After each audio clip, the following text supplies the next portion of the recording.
Congress, I'd now like to invite onto the platform the Leader of the Labour Party, Jeremy Corbyn.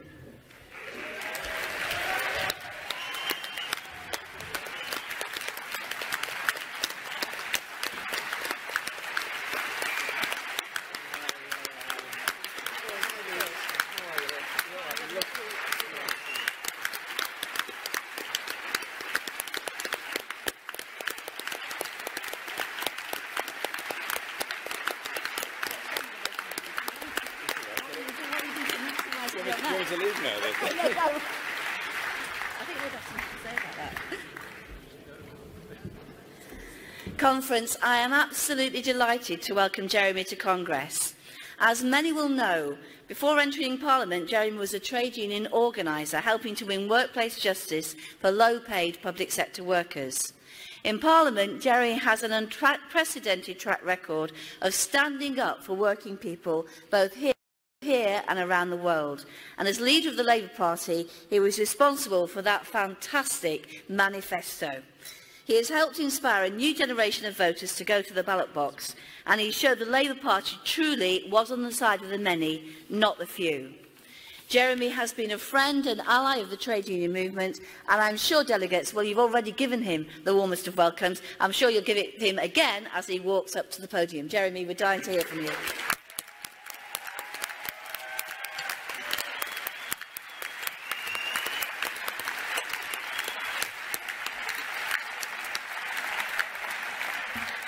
Congress, thank you. Absolute delight to be here today, and thank you for that very warm welcome. And Mary, I got a message for you this morning from the Shadow Cabinet. One of your pupils was taught by you, did very well in her English O-levels, and puts it all down to you. Shami Chakrabarti sends her solidarity to you and to the TUC. So you never know where teachers' work might end up. Thank you for everything you do as a movement for our people and our country, to secure better pay and conditions for working people and give them a voice in the workplace and a say in our politics. Trade unions are far and away the biggest voluntary and democratic organisations in this country. They're the roots and the lifeblood of the Labour Party. You are abused by the powerful and your rights attacked, including by this government. But the trade union movement represents the best of Britain and is a vital engine of progress in our democracy. And of course, trade unionism has always had international solidarity at its heart. And it's wonderful to see Hugo Ballesteros, who was unjustly imprisoned for his trade union activity in Colombia,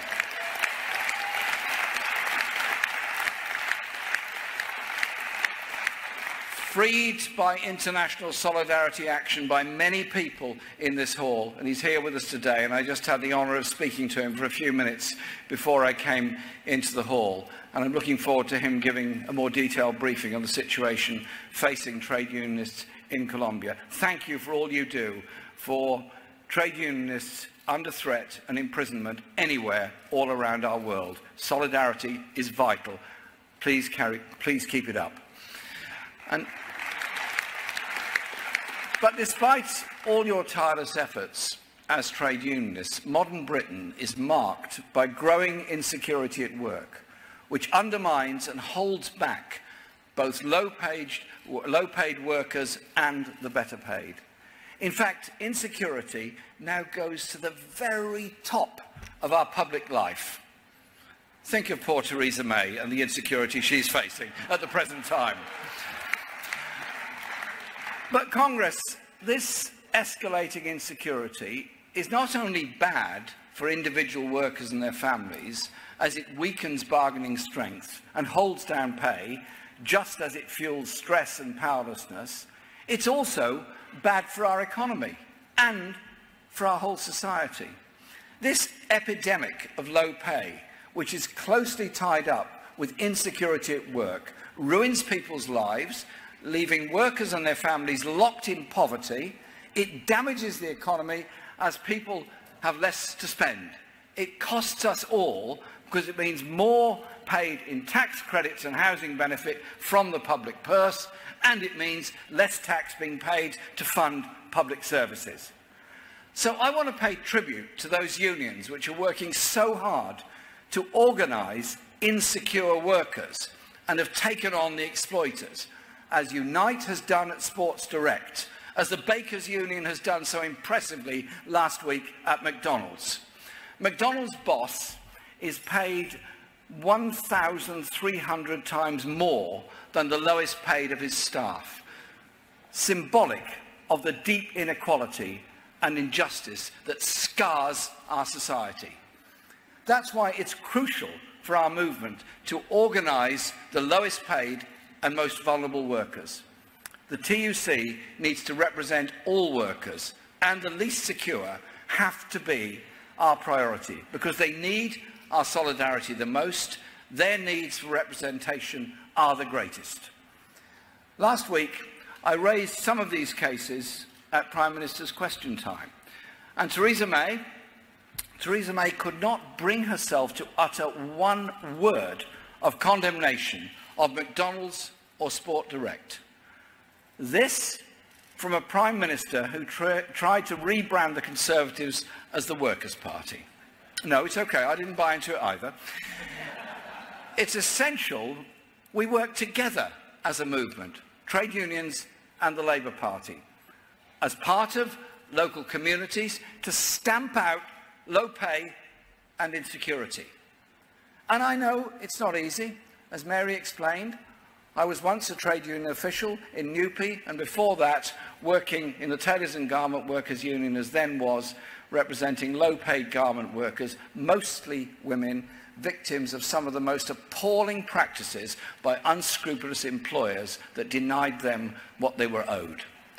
Exploitation and discrimination at work cuts across all sectors and pay grades. And that's why Unison's victory against tribunal fees in the High Court was such an outstanding gain, won on behalf of all workers.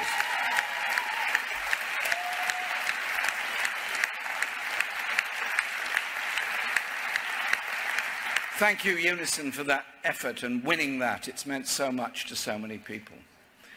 Rights mean almost nothing if you can't afford to get access to them.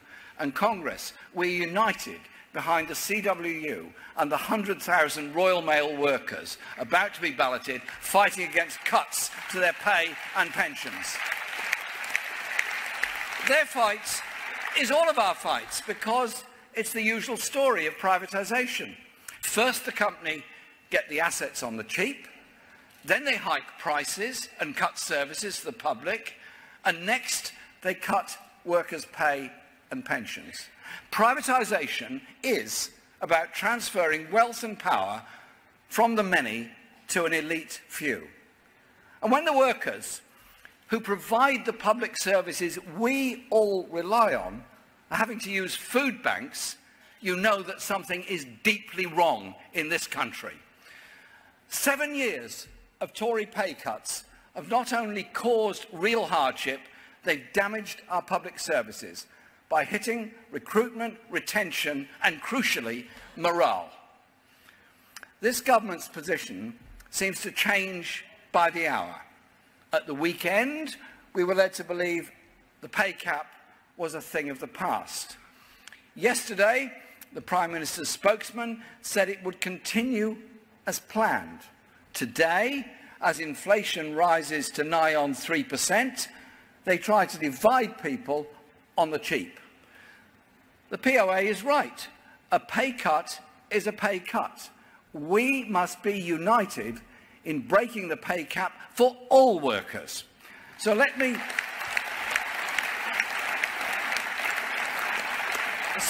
be absolutely clear today. The Labour Party totally rejects the Tories' attempt to divide and rule, to play one sector off against another. A Labour government will end the public sector pay cap and give all workers the pay rise they deserve and so desperately need. That is our policy.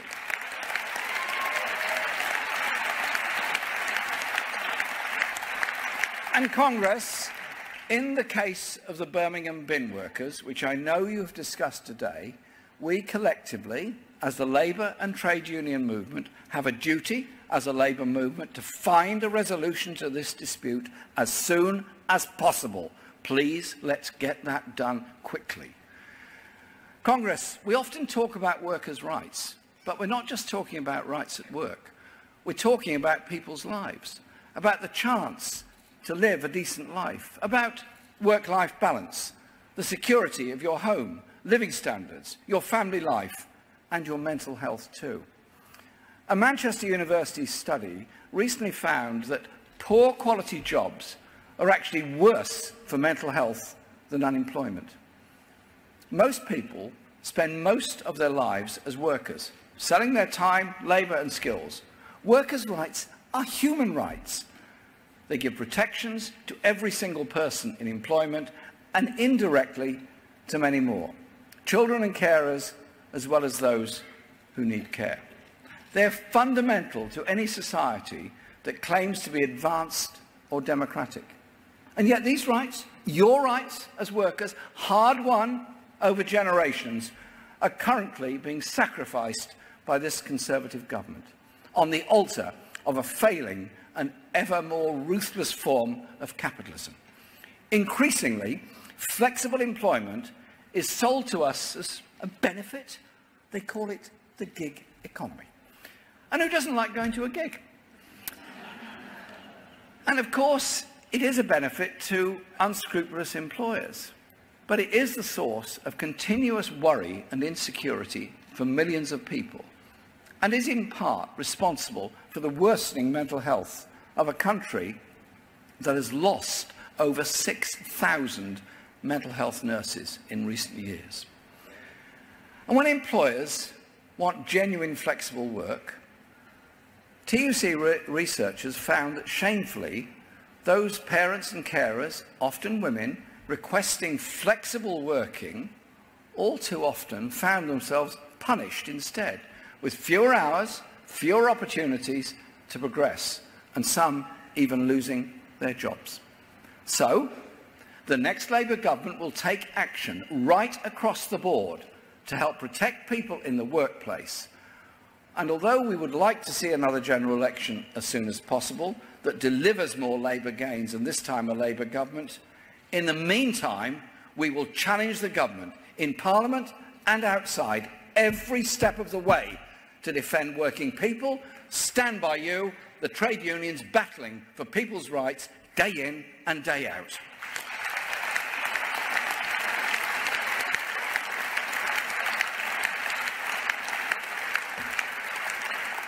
Rights are won by all of us together, but they have to be constantly defended and enforced. And that's why we're opposing the Tories' dangerous EU withdrawal bill. Not out of any attempt to frustrate the vote to leave, but because of the extraordinary, unaccountable powers it would hand to a Tory government to impose decisions, scrap protections, rip up workers' rights without Parliament having any say whatsoever. This is a threat to every worker in this country. You simply cannot trust the Tories with your rights at work, and that's why Labour voted against the bill last night.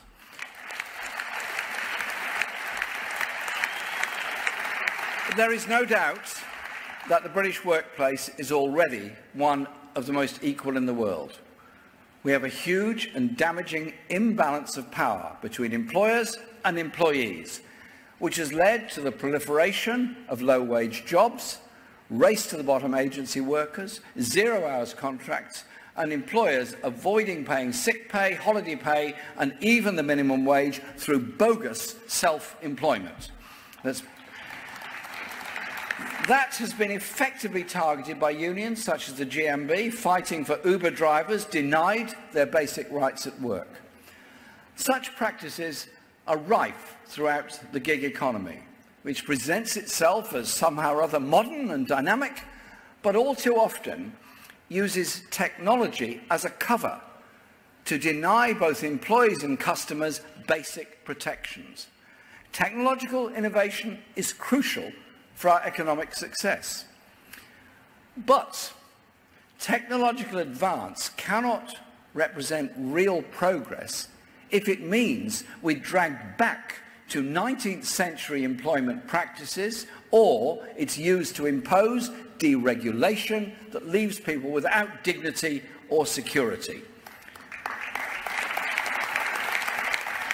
Technological advance is driving change in the economy and the workplace at unprecedented speeds. But what is not inevitable is who benefits from it. We need a government and an economic and industrial policies that are not stuck in some 1980s time warp of neoliberal dogma, but are driven by the need to channel and shape technological change to benefit the many, not the few. That will not happen if we leave it to the market or corporate boardrooms. The Bank of England estimates that 15 million jobs could be at risk of automation over the next decade. And, as is so often the way, those most at risk are those who are paid the least. The deregulated gig economy is ripe for automation. It's no basis for economic advance and rising living standards. No. That demands high investment in the cutting-edge jobs of the future. When you add the Conservatives' continuing determination to hack away at the role of the state, cutting investment, squeezing public services, and removing your rights, it's not hard to see the dangers of the present course we're headed on. We already know that the Tory way of running the economy has dramatically widened regional inequalities, sharply increased the wealth gap with tax breaks for the few and public services cuts for the many. And the Tory approach to Brexit is to use the process of leaving to go much further, much faster in that direction, delivering a deregulated free market tax haven off the shores of Europe, underpinned by a race-to-the-bottom trade deal with Donald Trump, a Shangri-La for bosses and bankers, but nothing of the kind for everybody else. Because that is the real divide over Brexit. A Tory Brexit to drive down standards, or a Labour version that puts jobs first. We respect the results of the referendum, but we want a jobs-first Brexit, which guarantees full access to the European market as part of a new trade agreement and relationship with the European Union, which maintains and develops workers' rights, consumer and environmental protections, and uses powers returned from Brussels to support a new industrial strategy with investment in good jobs in every region and nation of Britain, where work pays, where employees have security and decent conditions, and prosperity is shared by the true wealth creators, the workforce. When we leave the EU, the current free movement rules will end. Labour wants to see fair rules and management of migration, fair rules that put jobs, living standards and the economy first, not fake immigration targets as the Tories do, that will never be met. And we will continue to assert that the rights of European Union nationals must be guaranteed immediately. We must never allow ourselves to be duped and divided. It isn't migrants who drive down wages and conditions, but unscrupulous employers, supported by a government that slashes rights and protections at work whenever it gets the chance. It's our movement that's been the bedrock of resisting racism and fascism in the workplace and on the streets, and we must continue to oppose the division that the far right would seek to impose. So, if we want to tackle low pay and insecure work, we need a Labour government strengthening workers' rights, enforced by strong trade unions, taking action to prevent employers undercutting pay and conditions, not closed borders, xenophobic intimidation and scapegoating. That's why our general election manifesto set out a 20-point plan for security and equality at work, including equal rights for all from day one in a job, banning zero-hours contracts, guaranteeing unions a right of access to workplaces, raising the minimum wage to a real living wage, ending the public sector pay cap, setting maximum pay ratios of 20:1 in the public sector and beyond, banning unpaid internships, doubling paternity pay, reinstating protection against harassment and work, and support the Dying to Work campaign to protect workers suffering from terminal illnesses.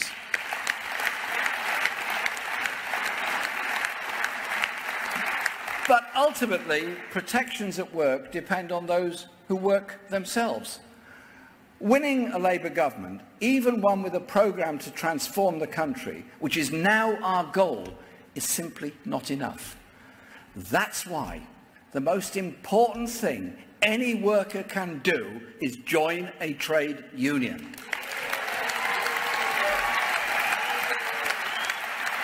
And I want young people especially to hear this message. Many young people have recently got involved in politics for the first time. Tens of thousands of young people have joined the Labour Party in the recent months.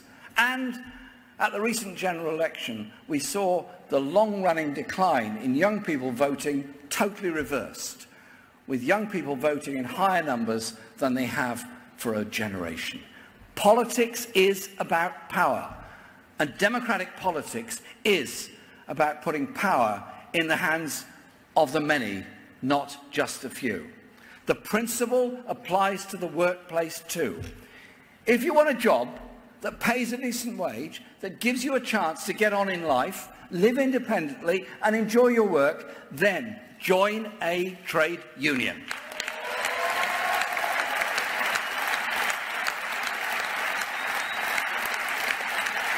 And for those watching, wherever you are, go online and do it today. You'll never regret it.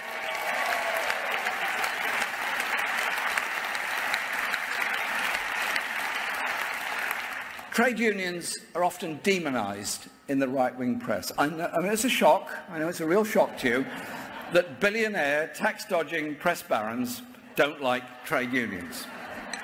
I know it's a shock, and I'm sorry to bring you this kind of news. And you know what? They don't like us because our movement, through which the values of solidarity and community and social justice run like a thread from top to bottom. Our movement challenges unaccountable power of both government and bosses. But of course, the power of the billionaires who control great chunks of the media isn't what it was. They tried to dictate the election result in June with a blizzard of propaganda, and millions of voters simply ignored them. Trade unions don't just defend their members, they defend the institutions that benefit all employees. Our National Health Service, our schools, our social care, and they defend our rights. We don't know when the next general election will come. We're not in control of that. But you are in control of whether you join a trade union. Organise in your workplace or in your community and start changing people's lives for the better right now.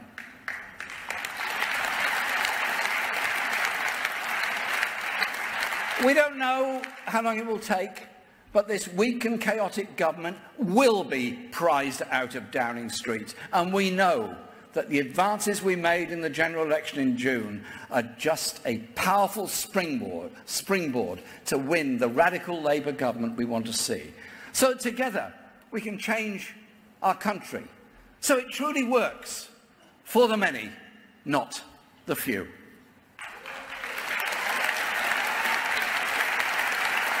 Thank you, Congress.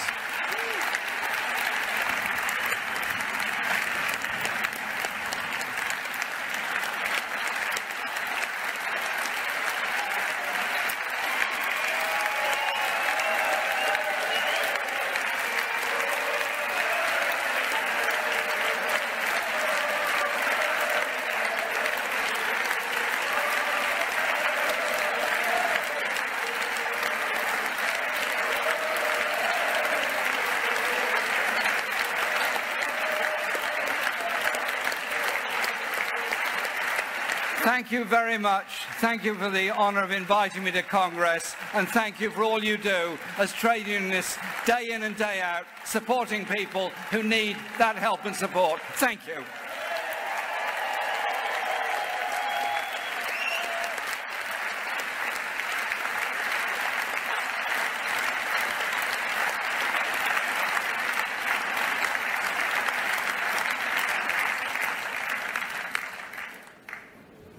Jeremy, that was really fantastic, and you can tell by the reaction and indeed the "Oh, Jeremy Corbyn" that we're all live. Yeah, it feels like a vocal wave, doesn't it? Really, but I mean, it was just a fantastic speech, and thank you for recognising that trade unions are the biggest voluntary democratic organisations in this country, and that we represent the best of Britain. You'll be pleased to know we have been discussing at length this Congress the issue of organising low-paid, insecure workers, and in particularly young workers who suffer most from insecurity and austerity. Thanks for saying that workers' rights are human rights. Thanks for saying you simply can't trust the Tories for getting decent jobs at work.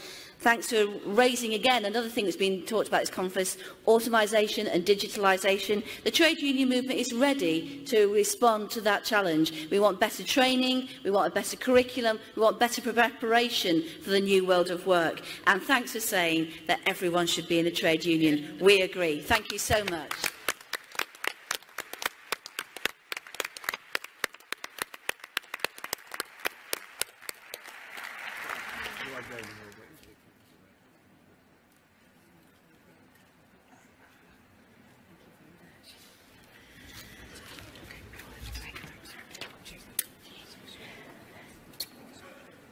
Delegates,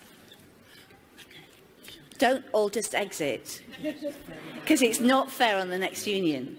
And we continue with Section 1 of the General Council report, debate the economy, and Motion 7, Save Our Steel, which we need to do. The General Council support this motion.